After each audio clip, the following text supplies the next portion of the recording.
If it seems like your phone's been blowing up with political text messages this election season, there's a good chance you're right and you're not alone. MTN's Jonathan Imbarian looks at how some organizations in Montana are turning to texting in this election.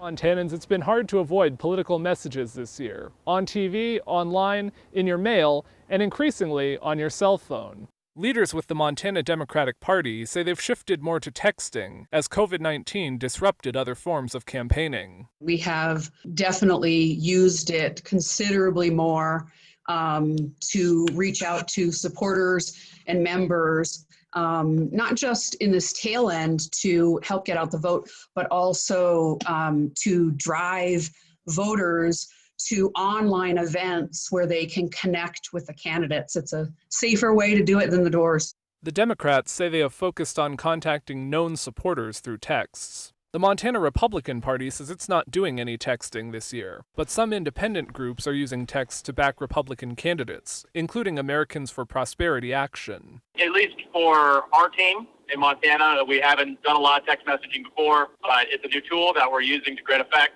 talking to lots of people. And AFP Action works with a data company to target who receives its messages and how they approach each voter. Montana's hotly contested races have drawn a lot of interest from organizations supporting candidates from all parties. They've sent texts to highlight specific issues or to remind people to vote. As Election Day approaches, some voters are receiving texts every day. According to the FCC, political organizations need to get someone's prior permission before sending them a text message through auto-dialing, but they can be sent without prior consent if someone dials the number manually. While campaigns can't know who you voted for, they can find out who has already voted. The fastest way to make sure you don't get any more phone calls or text messages or anything like that, especially from us, is why don't you go vote? We're trying to avoid talking. We don't want to waste your time. We don't want to waste our time. Now, many of these political texts have been for Montana's marquee races, U.S. Senate and Governor, but there have also been messages for U.S. House, Montana Land Board races, the marijuana legalization initiatives, and even Lewis and Clark County Commissioner.